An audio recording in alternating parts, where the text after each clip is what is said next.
أعوذ بالله من الشيطان الرجيم. أعوذ بالله من الشيطان الرجيم.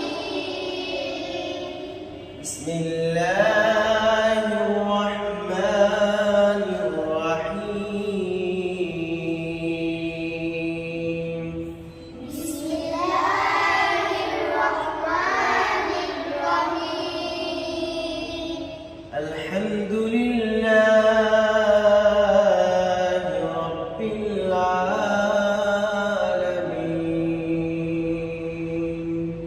الحمد لله رب العالمين. الرحمن الرحيم.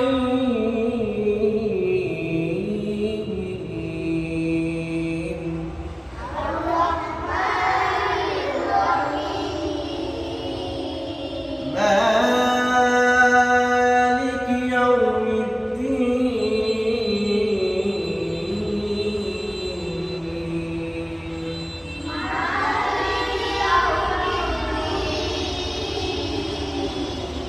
إياك نعبد وإياك نستعين.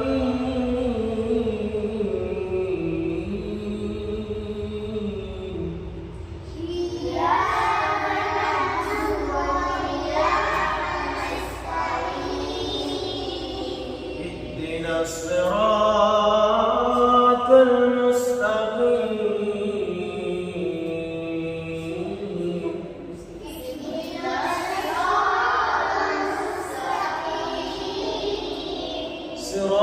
صراط الذين أنعمت عليهم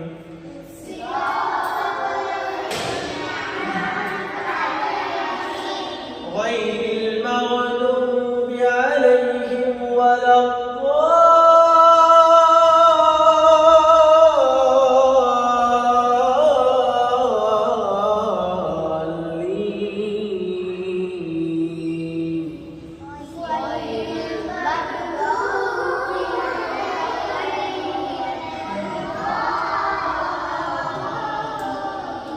صدق الله العظيم.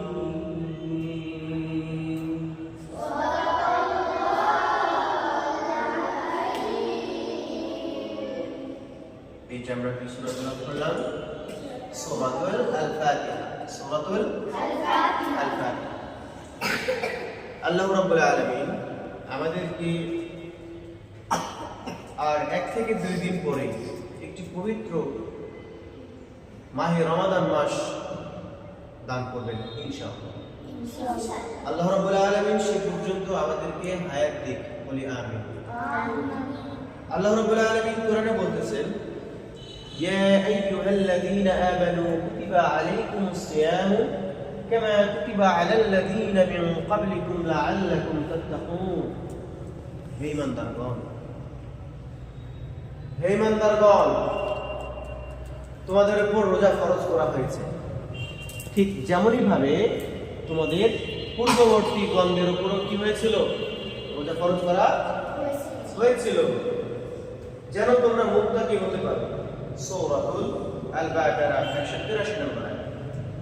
আমরা এই আয়াত থেকে বুঝলাম আল্লাহ রাব্বুল আলামিন আমাদের আগে যে মানুষ ছিল, যে মানব জাতি দুনিয়াতে এসেছিল যুগে যুগে, আল্লাহ রাব্বুল আলামিন তাদের উপর কি অবতীর্ণ করেছিল? রমাদান মাস অবতীর্ণ করেছিল।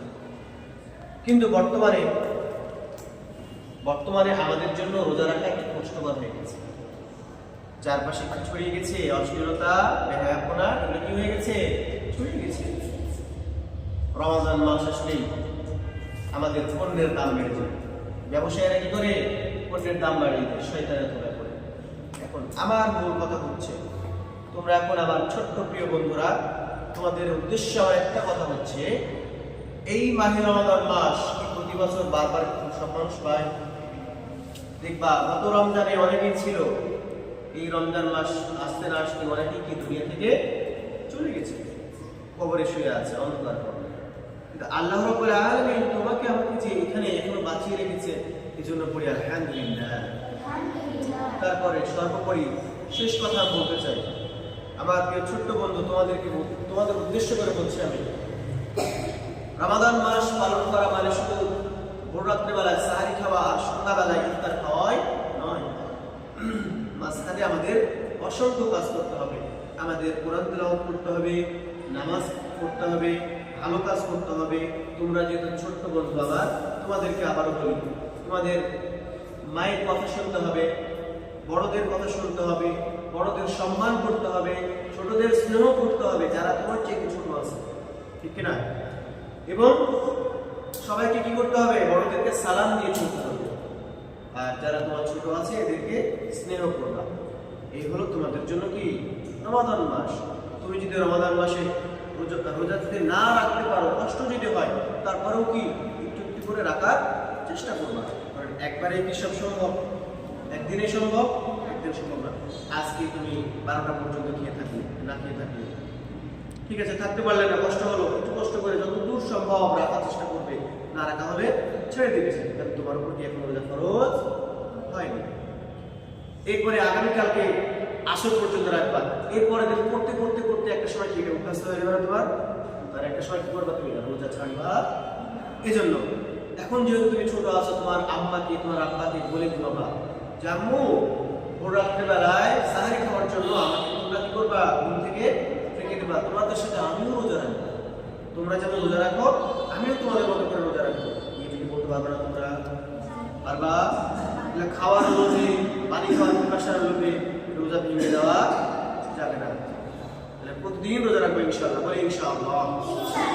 মানে এই আল্লাহ যে মনে আয়াতটা বলেছে, প্রত্যেক ব্যক্তির উপরে কি হয়েছে? রোজা ফরজ করা হয়েছে। তোমার উপরে এখন হয়তো ফরজ হয়নি, এখন থেকে তোমাকে কি করতে হবে? প্র্যাকটিস করতে হবে, অভ্যাস গড়ে তুলতে হবে। তবে এই অভ্যাসটা এক সময় পর কি হবে? অভ্যাসে পরিণত হয়ে যাবে। ঠিক আছে? আমার প্রিয় ছোট্ট বন্ধুরা, তোমাদের জন্য এই মেসেজগুলো দেওয়াই আমার মূল বক্তব্য ছিল। সে পর্যন্ত সবাই ভালো থাকবা, সুস্থ থাকবা। আগামীকালকে বক্তব্যে তোমাদের সাথে আবার দেখা হবে ইনশাআল্লাহ। বলি ইনশাআল্লাহ। ঠিক আছে, আসসালামু আলাইকুম।